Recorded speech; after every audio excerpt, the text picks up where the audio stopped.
Hello, and welcome to the award-nominated Unfiltered and Overloaded, the podcast where the volume is high, the filters are off, and the vibes are very neurodivergent. This is a space where autism and ADHD run the mic, queer voices take centre stage, and being too much is actually the whole point. We're talking real life, real chaos, real feelings, with humour, honesty, and just the right amount of dramatic flair. Expect laughs, hot takes and conversations that bounce around faster than an ADHD brain at 2 a.m. So buckle up, stim freely, be yourself unapologetically, and get ready because this is Unfiltered and Overloaded, and episode 12 starts right now. Okay, that was a brief interlude. I live in the middle of nowhere. I need to tell people that. And the amount of power cuts that we have up here is unbelievable. I think abundance and prosperity, it should flow down and out. I don't think it should ever be hoarded. No, I think it's kind of paying it forward, isn't it? I mean, I think that's what we did, at the talk. We were there. We both showed up on time, which was quite a miracle, I think. Yeah, we were both on time. We actually got there. That was so cool. And I managed to get my minibus into the car park. Yes. Well, I tell you what, the height. Yeah. I noticed that the barrier coming out was below the height. It was actually ducking inside my minibus. It's really stupid, isn't it?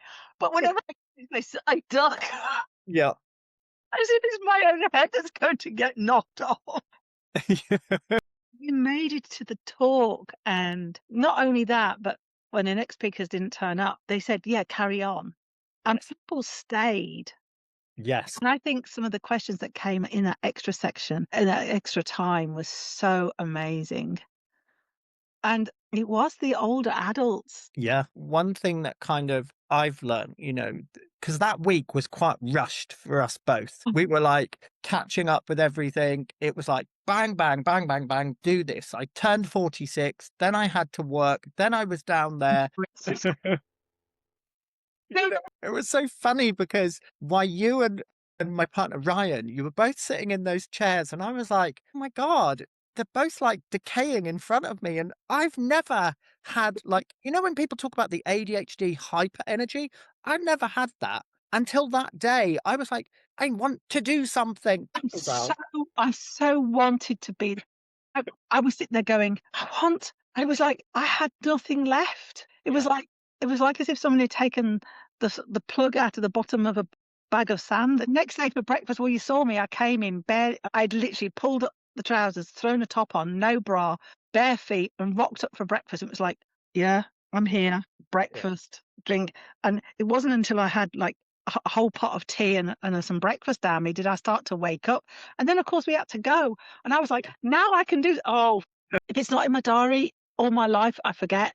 Yes. Yeah. I can't explain it. I think it was, in some respects, having my ADHD and autism diagnosis, even though it was at 55 and at 61, 55, 56, I think that's given me more energy because I'm not putting the effort into being something everybody expects. Yes. There's something about age, but when you were talking there about the diary, I am a stickler for the diary. Ryan does not put things in the diary, and to me, if it's not in there, it does not exist. We are not doing it. And I spend ages doing my week. At the end of the week, Sunday, I will do the next week. I print it out, I color code it. I need to see what's happening. Yeah. So it's all nice and neat. And then at the end of it, he'll say, oh, you haven't added this on. And I'm like, it's not in the fucking diary. It doesn't exist. And then he's like, stop being an old man. And I'm like, no, this is just how I've always been. I need to know. God, see, people seem to think if you need a diary and a calendar, you're old. I mean, my mum is in their mid-80s, and I think I would class myself as old if I got to my 80s. My mum is an amazing woman. I mean, I think of her sister as 12 years older, and she's just as crazy and sassy and funny. And they're not old in their hearts or their spirits or their minds. No.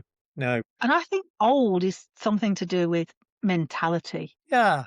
I think, obviously I turned 46, and I've never been kind of bothered. I've never really been bothered about age. But then, you see, I think it depends on lives. I mean, I know people in their late 20s, early 30s, and when you listen to their lives, I mean, and you just, well, I didn't know them about their lives first, but when you listen to them talking, they're intelligent, they're problem solving, they're survivors.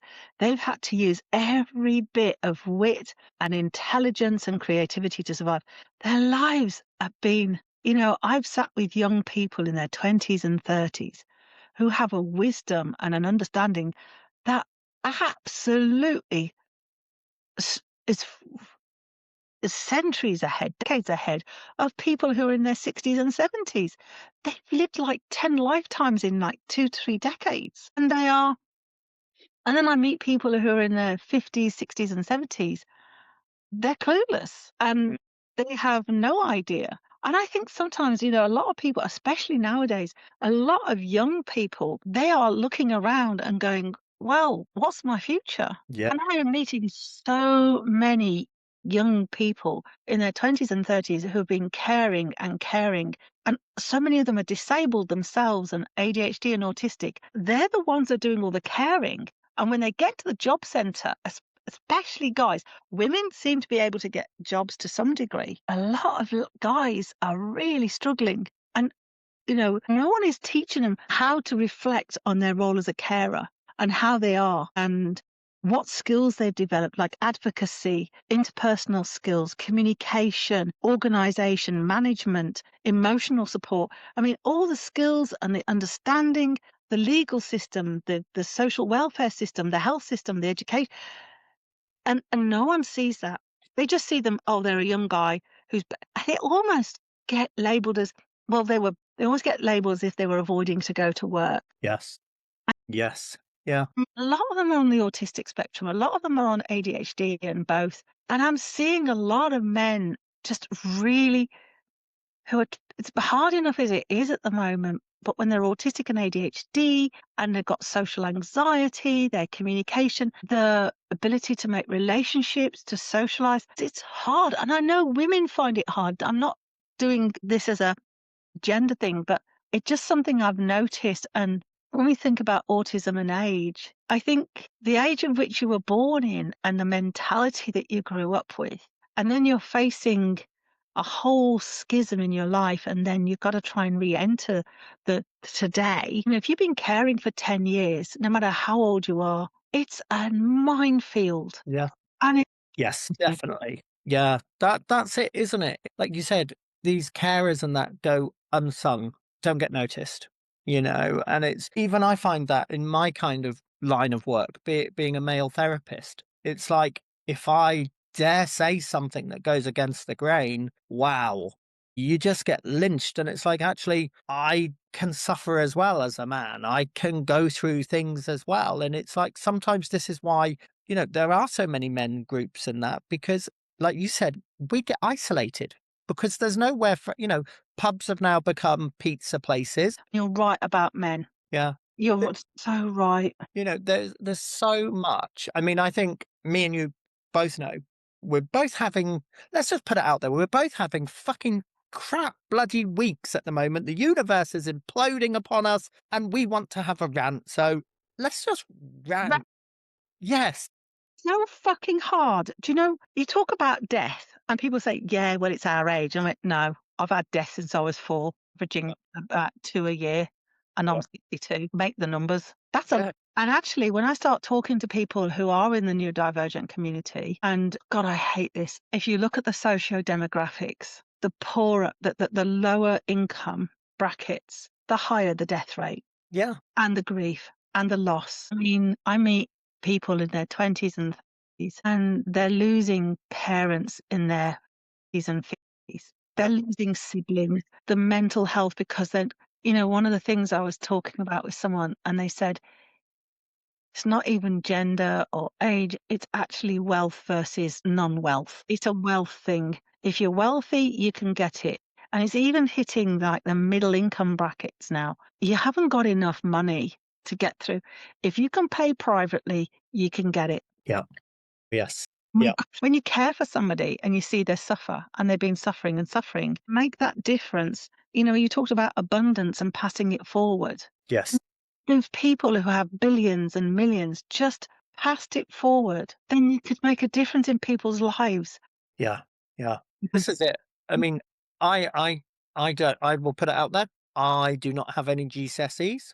Well, none that are graded anyway. So I don't have any. I do have a French certificate, so I can talk a bit of basic French, but I did okay. And I am all for, you know, for my job and the jobs that we do, we keep very weird hours. We know we both do. And I cannot sit up in the morning, get up early, wait on a telephone call to be told, sorry, there's no appointments left. So I've had yeah. to go privately, and I do it so that I can get what I need when I can. And actually, the treatment is so much better. Now, nothing against the NHS workers, they work really hard, but it doesn't work for my System. lifestyle. You know, the NHS now has gone from the best in the world or Europe to one of the lowest. I mean, somebody was quoting me stats from Europe, and countries like the Netherlands and Belgium and various other countries are spending less than us on their national health systems,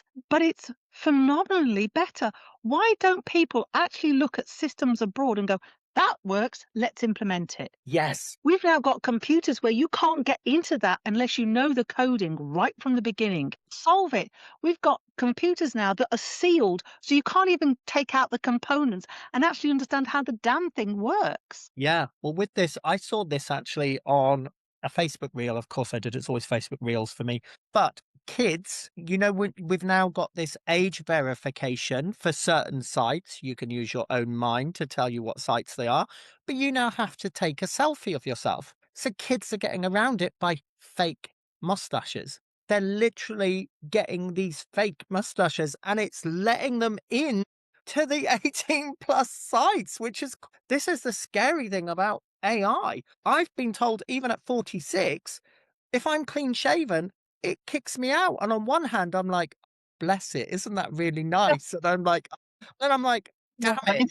I'm like, damn it, I can't get, you just can't. And I mean, internet, like the other day I was at the doctor's and there was a little old lady there. And I think that's maybe where I've picked up this kind of cold from. But the daughter was there trying to help her. And she went to the counter and was asking about pharmacy delivery. I think it's pharmacy to use to you. That's the one I use because I didn't want to queue in COVID. And the woman was like, "Oh no, you have to click on. Yeah, she'll have to click on this link." And the daughter was trying to explain. This woman, who must have been in her 80s at least, doesn't trust the internet, doesn't want to use the Yeah. internet, and they couldn't even give her just a number to phone. There are places now where you suddenly look for a phone number. They don't want you to contact them via phone number. Not just, oh my God, there's so much.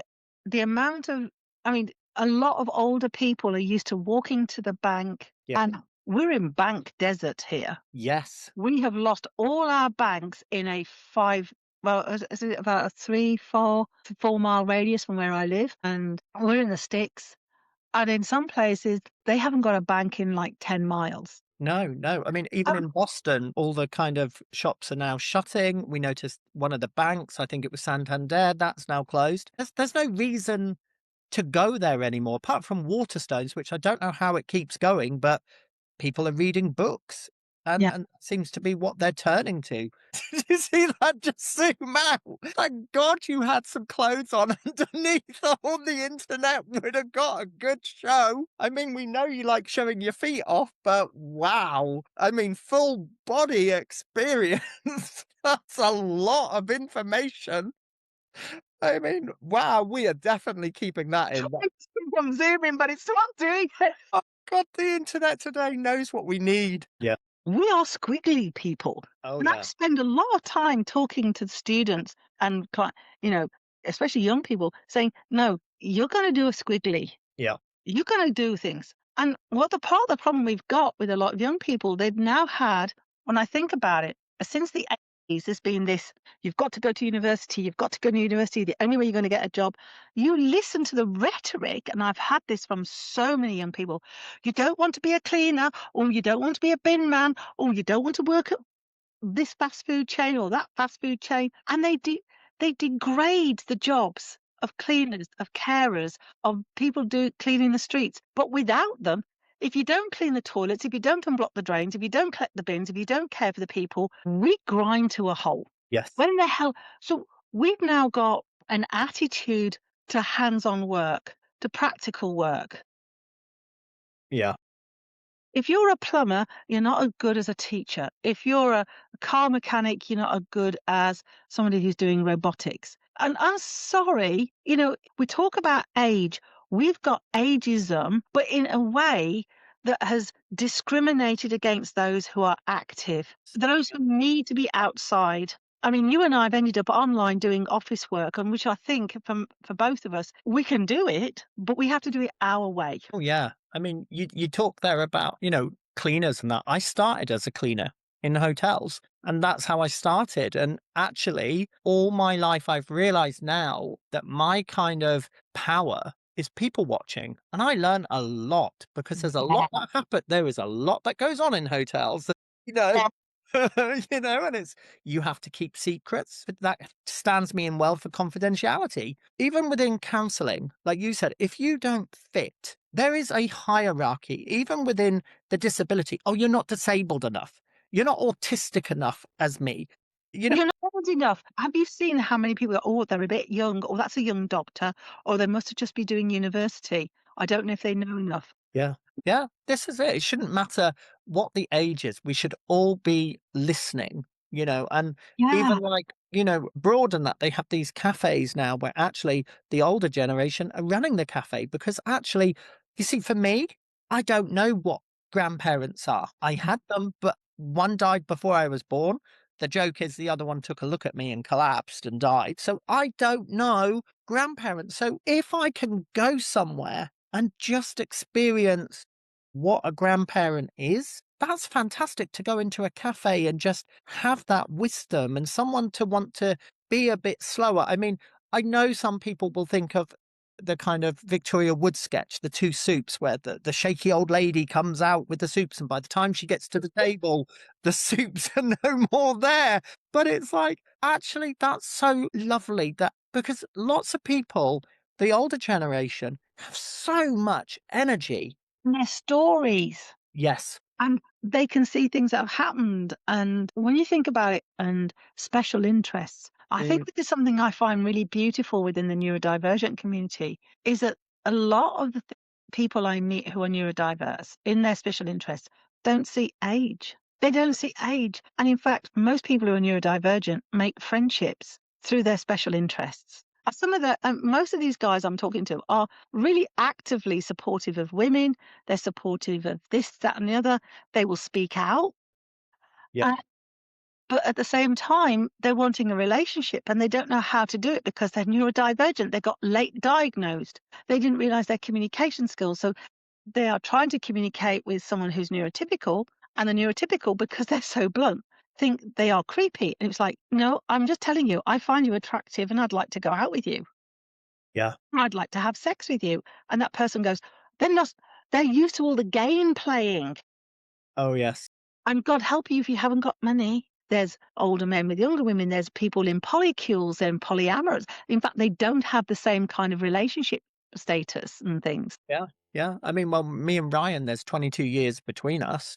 And, talking about old people and sex, let's just say old people fuck good. Let's just put it out there. Fucking keep on fucking.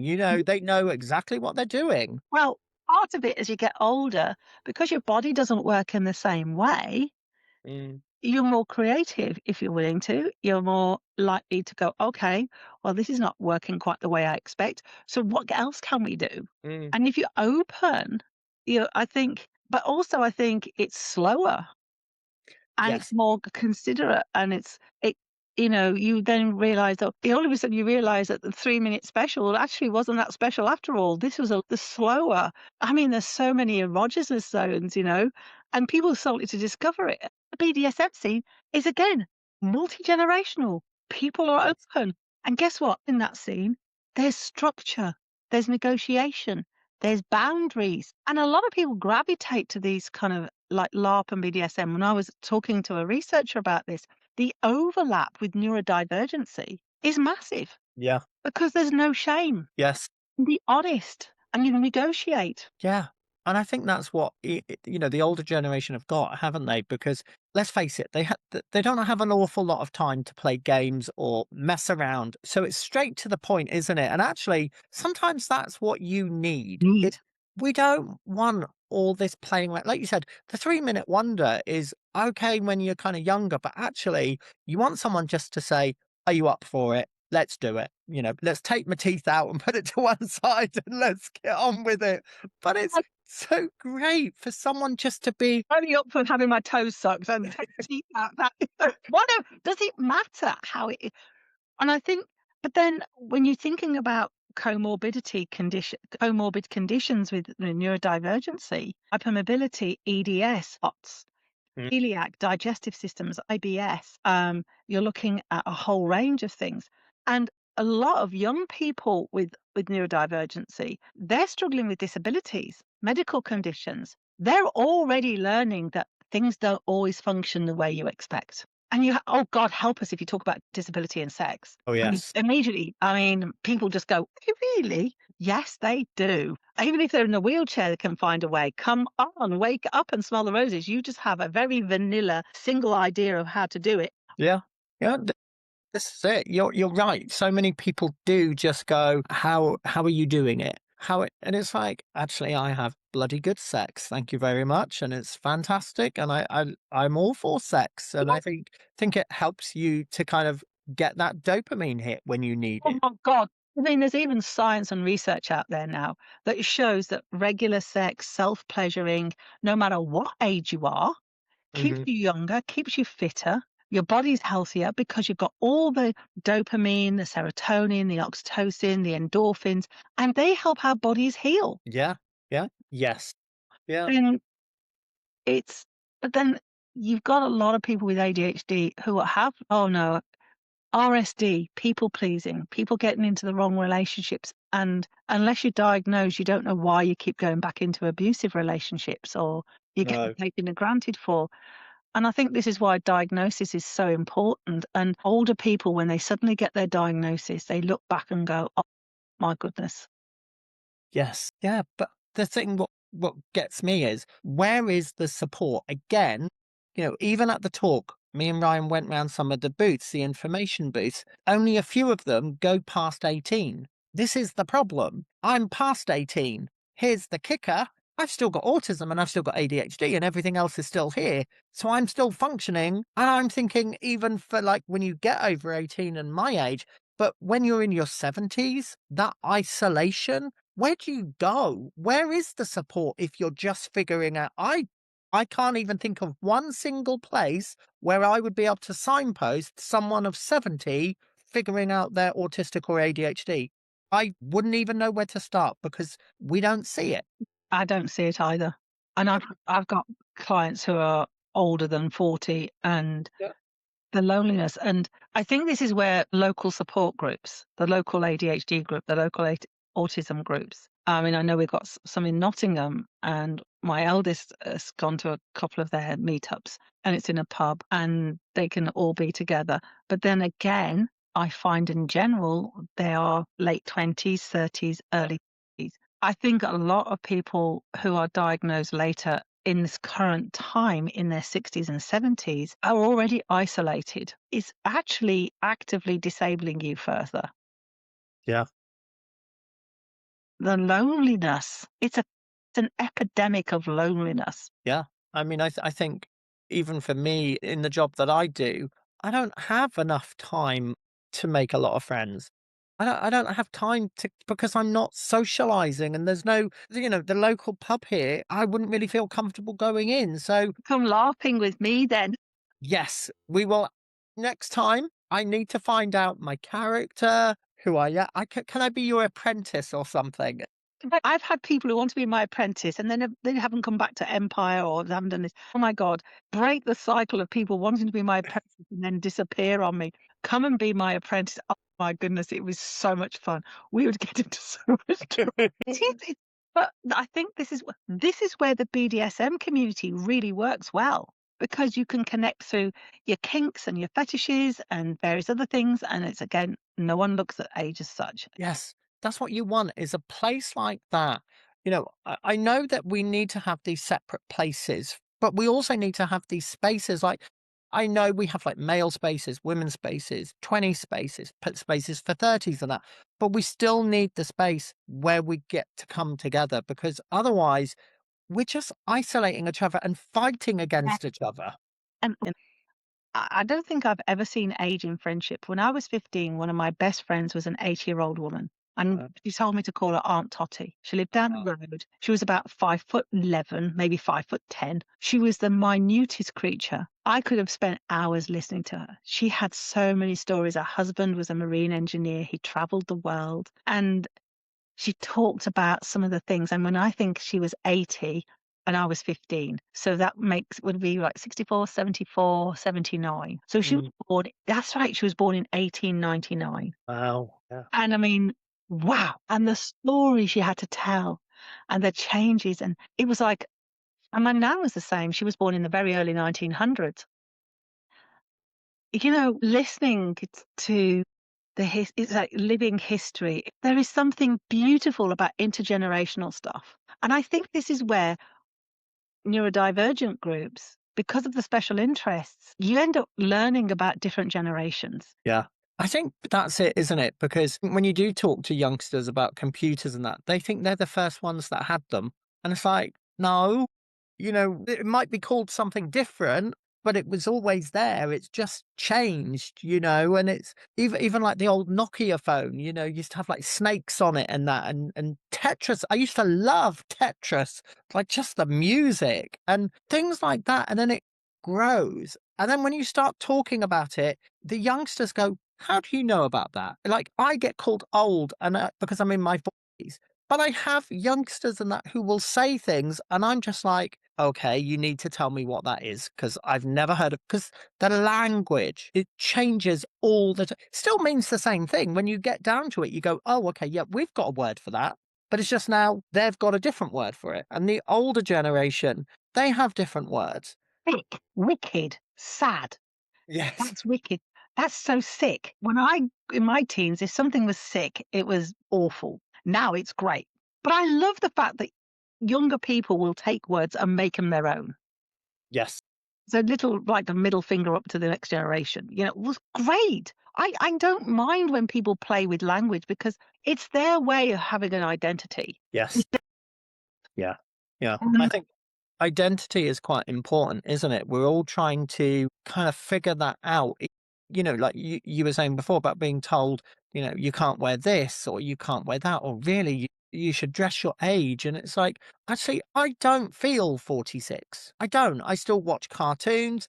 I love the Power Rangers because that's what I grew up with. And I wanted to be a superhero and help people. And I still love those things. That's my age. I don't feel like this body doesn't feel 46.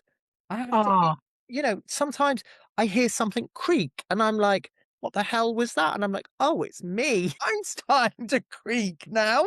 It's like, okay, things start to creak and things start to go. And yes, I had a dramatic fall a few weeks ago and I was like, oh, okay, now that makes me kind of old. I was like, great. Now I'm in that age where nobody warns you about this stuff. That's why those stories are great because you can learn so much from the older generation about what happens. Because when COVID hit, we needed all those because the older generation were going, this is no problem. We've been through the Blitz. We can do this. All us youngsters were running around going, I'm going to die. That was all we heard. We didn't know what to do. So we're all panic buying everything. The older generation are just sitting back going, yeah, we've got this. This is no problem. So you can learn so much. Like, I love these things about human libraries or living libraries where you can go and talk to a different person.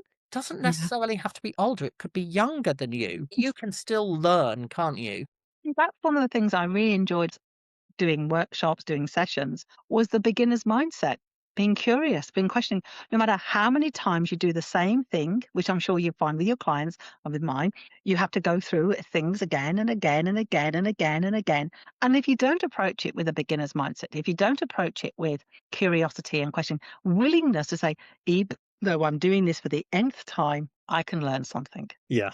Yeah. And I think this is why I love people who are on the autistic spectrum, purely on the autistic spectrum, because they're willing to repeat and repeat and repeat and repeat and repeat and repeat and repeat and repeat. And yes, I said it a lot, but there's a point there, is that they will keep going until they've got it right. And I know people say, oh, it's perfectionism, but that's where you get the masters in art, in music, in masonry, in carpentry, in writing, when they say that people with autism don't have imagination, that's so not true. ADHD, oh, they can't focus on things. Have you ever watched an ADHDer with hyperfocus? I love hyperfocus. I love it. If I could bottle it and switch it on when I needed it, that's the problem. I hyperfocus on things that I shouldn't be hyperfocusing on. That's the problem. And, we are going to have to wrap things up because literally in about half an hour for my bedtime, that is when my ADHD brain kicks in and I download the whole day to Ryan. He's in bed trying to go to sleep and I'm standing there doing my Shakespeare monologue, downloading the whole day because that's the only time my brain will function. Everything now, I can literally feel the little computer in my head going, okay, the in tray is getting very, very full and I'm going to download everything from a bird I saw in the garden to the weather outside to a conversation that I might have had, to text messages that I get. Everything suddenly becomes important because I've got a deadline of I have to go to sleep. And here's the thing, I don't want to sleep because it's my brain has just woken up. And it often is that time of night that I'll message people with long-winded messages and I usually say, no need to read until the morning, no need to reply. I'm just downloading everything. Yes. And I know people talk about journaling, but if I start journaling at that time of night, I'll be there 3 hours later. But yeah, I think age is a really weird thing. And I think within our community, it's definitely something we tend not to see so much of. Yeah. I think this is one that we can come back to, and we've got so many things to revisit and, just keep picking away at because I have got so many Facebook things to kind of digest with you and kind of get your reaction to in the next few. One of them, apparently, if we're ADHD, we are victims. You can thank Mr. Nigel Farage for that one. So that's enough. We won't say too much on his name because we will get very angry before bed and I want to sleep, not thinking about him. I need an early night because I've had a lot of late nights and I've got to do quite a big drive in the morning. Yeah, I think age is a weird thing. And I think basically my summary of age is the older you are, the longer the path of fuck ups. Yes. And we just gain wisdom from the fuck ups. Yes. It's been brilliant. It's given me the energy to go and put the rest of the bags away and tidy things. Tomorrow I don't feel overwhelmed.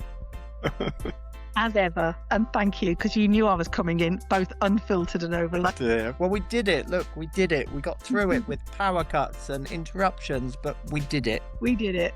And we don't have to get up and try and do this tomorrow at 10 o'clock.